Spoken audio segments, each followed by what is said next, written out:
Estudios Bíblicos Logos presenta la historia de Ruth y Noemí. La historia de Ruth y Noemí ocurre durante la época de los jueces. Es difícil precisar exactamente el año cuando ocurre esta historia, ya que la Biblia no ofrece mayores detalles. Pero, tal y como hemos hecho antes, podemos basarnos en ciertos datos aportados por la misma Escritura, para tener una idea y poder ubicarla en la escala del tiempo. Según este estudio, la historia de Ruth debió haber ocurrido cerca del año 1296 a.C., fecha en que hemos calculado el nacimiento de su hijo Obed, el padre de Isaí, padre del rey David.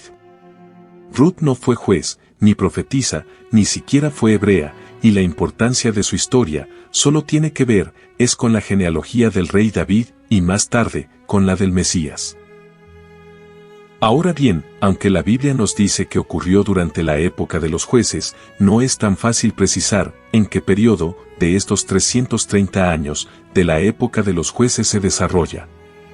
Ruth no fue una libertadora o luchadora israelita, al contrario, fue originaria de Moab, y como todos sabemos, los moabitas y los israelitas fueron enemigos por mucho tiempo, a pesar de los lazos familiares que les unían en sus ancestros. Pero para estos tiempos había paz entre ambas naciones. Esta historia consta con tres protagonistas, Noemí, Ruth y un hombre llamado Buz, y de este hombre Buz es que nos vamos a guiar para poder tener una idea acerca de la fecha de esta historia. Luego de varios análisis, se puede decir que esta historia se tuvo que haber desarrollado durante el lapso de los 40 años de tranquilidad que tuvo Israel, luego de haberse librado de la opresión del rey cananeo Jabín, en el tiempo de Débora y el príncipe Barak, entre el 1305 a.C. y el 1265 a.C. Al final del relato, explicaré los motivos por lo cual se ha llegado a esa conclusión. Por ahora, nos concentraremos en el corazón de la historia. Hubo un hombre de Belén de Judá, llamado Elimelec, quien tenía a su mujer llamada Noemí, y dos hijos, los cuales se llamaban Malón y Kelión.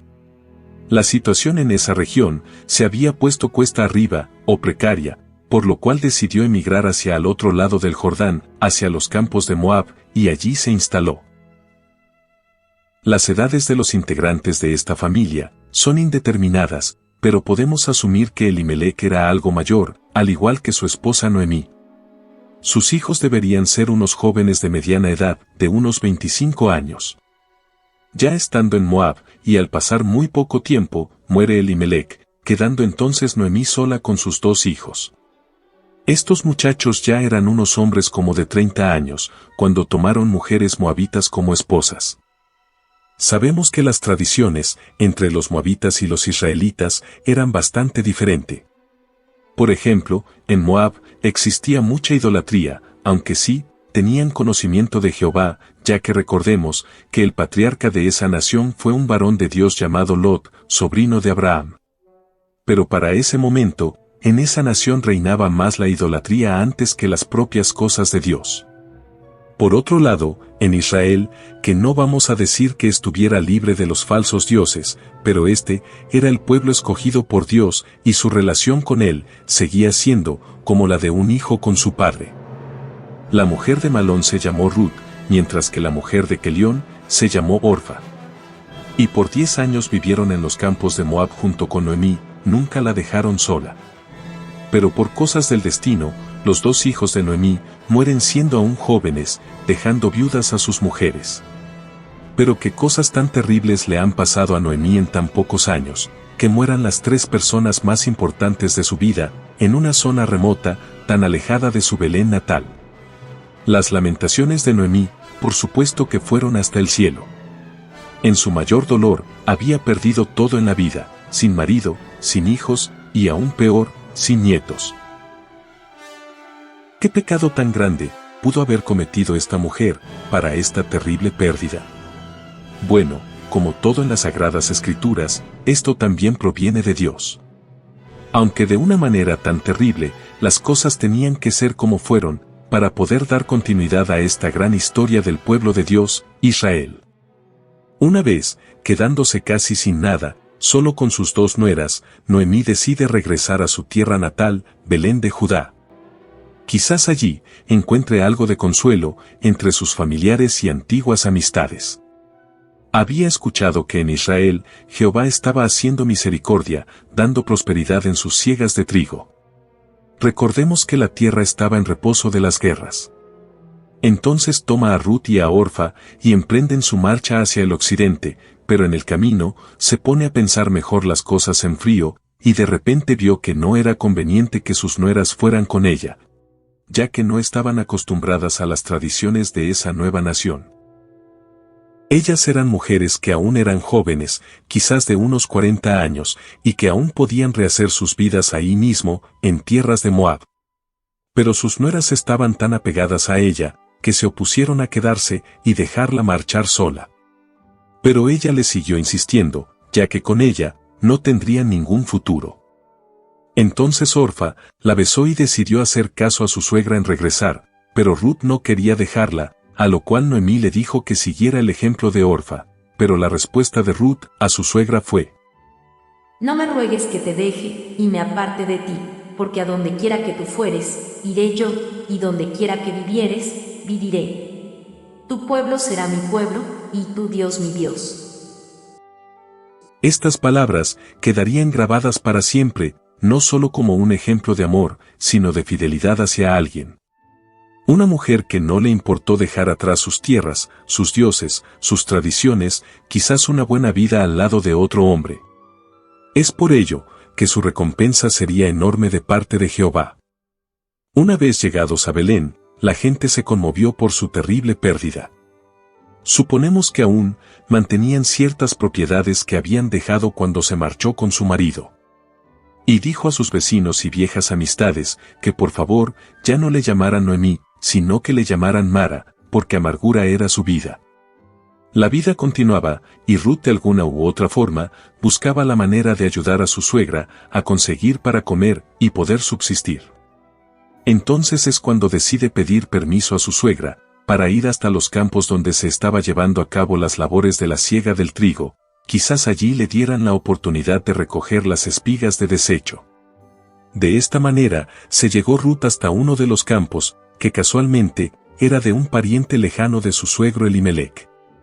Claro que ella desconocía de eso, y allí pidió al jefe de los segadores que la dejara espigar, y éste se lo permitió.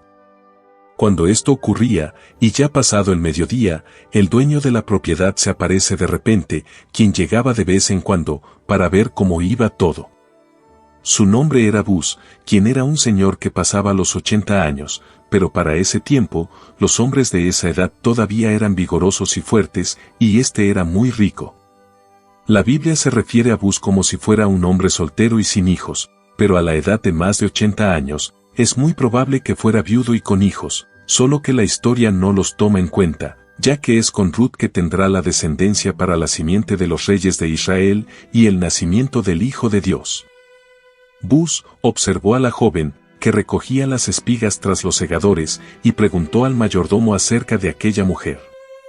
Este respondió a su jefe que esa mujer era la nuera de Noemí, quien se había venido con ella desde Moab, tras su desgracia por la muerte de su esposo y la de sus hijos.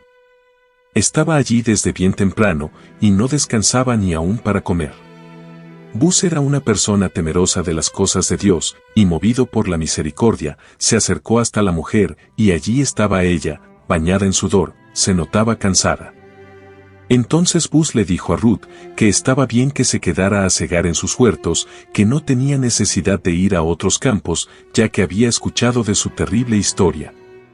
Sin duda alguna, que Buz era un hombre de Dios, y la invitó a comer de su potaje, y comió hasta saciarse, y lo que le sobró lo guardó para llevárselo a su suegra. ¡Qué corazón, la de esta mujer moabita!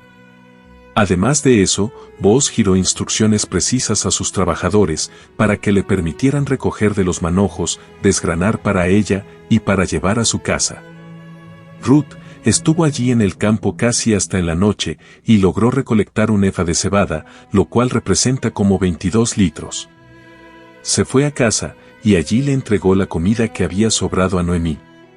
Y mientras su suegra comía, Ruth le contó toda la historia sobre aquel hombre, y Noemí dijo que de parte de Jehová era todo esto, ya que ese hombre era un familiar no muy lejano, y en sus manos estaba la posible redención. La redención era algo que estaba concebido en la ley de Moisés, para rescatar las pérdidas de algún familiar, ya sea cercano o lejano.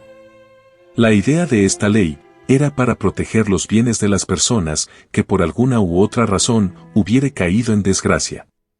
Es entonces cuando un familiar es la primera persona autorizada para rescatar sus bienes, aunque esto dependía del posible redentor, si quería o no redimir, ya que no era obligado.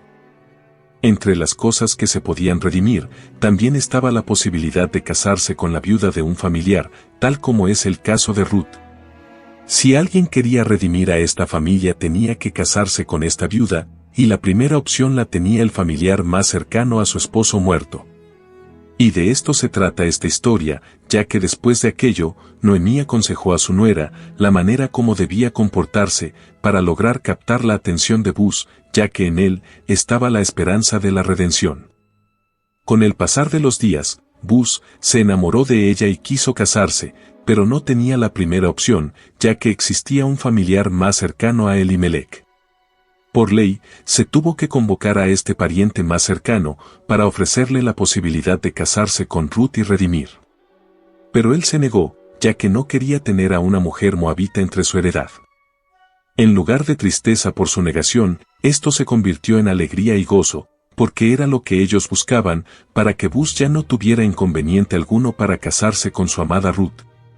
Fue por obra de Dios que ese familiar rechazara a Ruth, y ahora no había ningún obstáculo para que Ruth y Buz se unieran en matrimonio. Lo más importante de esta historia, y por lo cual queda enmarcada en las Sagradas Escrituras, no es por la fidelidad de aquella mujer llamada Ruth, porque, así como ella, pudieron haber existido otras, pero ella fue la escogida por Jehová para traer a su simiente, y de esta unión saldrían reyes, quienes gobernarían a Israel por muchos años. Algo muy parecido ocurrirá siglos más tarde, cuando otra mujer llamada María sería también la elegida por el mismo Dios para traer a su hijo al mundo. La historia de Ruth es algo que comienza con grandes tragedias para la familia de Noemí y que luego se convirtió en bendición por parte de Dios. Ahora bien, habíamos quedado en que se explicaría las razones por lo cual se ha fechado esta historia para la época de la profetisa Débora y el príncipe Barak. Para ello tenemos que recurrir a la genealogía de Buz, desde Esrón, quien fuera hijo de Fares, el tercer hijo de Judá. Los hijos que nacieron a Esrón, Jerameel, Ram y Kelubai. Ram engendró a Aminadab, y Aminadab engendró a Naasón, príncipe de los hijos de Judá. Naasón engendró a Salmón, y Salmón engendró a Buz. Buz engendró a Obed, y Obed engendró a Isaí, e Isaí engendró a Eliab su primogénito, el segundo Abinadab, Simea el tercero, el cuarto Natanael, el quinto Radai, el sexto Sem, el séptimo David.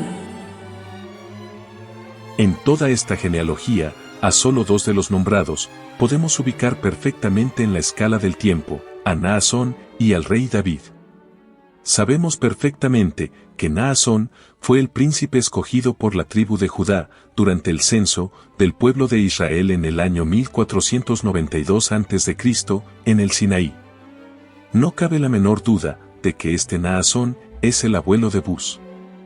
Para el año 1453 a.C., los padres de Buz ya convivían, ya que Salmón fue quien se quedó con Rahab, la ramera de Jericó, y convivió con ella por muchos años. El libro de los Reyes nos dice que entre la salida del pueblo de Israel de Egipto y el cuarto año del rey Salomón, pasaron 480 años. Ahora bien, en 215 años que Israel estuvo en Egipto, por la tribu de Judá pasaron 5 generaciones, Fares, Esrón, Ram, Abinadab y Naasón. Y desde la toma de la tierra prometida hasta el cuarto año del rey Salomón, pasaron también 6 generaciones, Salmón, Booz, Obed, Isaí, David y Salomón.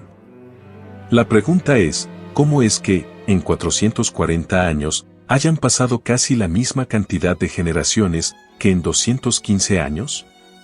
Es obvio, que la mayoría de estos señores les nacieron a sus padres, siendo de edad bastante avanzada, para poder extenderse por todo ese tiempo.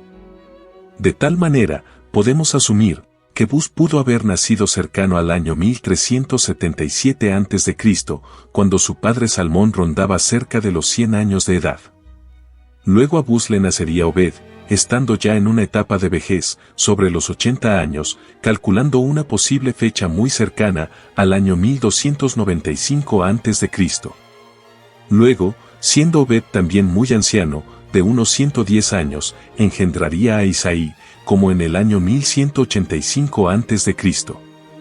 Luego, siendo Isaí, de unos 98 años, engendraría a David, en el año 1087 a.C. Es prudente enfatizar que todos estos años de nacimientos de estos ancestros del rey David, que hemos usado en este estudio, son simples hipótesis, ya que nada de esto se especifica en las Sagradas Escrituras. Hemos usado los extremos de sugerir que todos estos ancestros hayan nacido en etapas de vejez de sus padres, para poder encajar los 366 años que separan a Salmón del nacimiento del rey David. Sabemos por las mismas escrituras que en esos tiempos, un hombre a la edad de 100 años, todavía podía engendrar, y en el caso más cercano que es el de Isaí, padre de David, tomemos en cuenta el siguiente contexto. Y David era hijo de aquel hombre efrateo de Belén de Judá, cuyo nombre era Isaí, el cual tenía 8 hijos, y en el tiempo de Saúl este hombre era viejo y de gran edad entre los hombres. Al decir la Escritura que Isaí era de gran edad entre los hombres, era porque su edad no era muy común, es decir, que Isaí debería tener cerca de los 115 años para cuando David mata a Goliat, en el año 1070 a.C.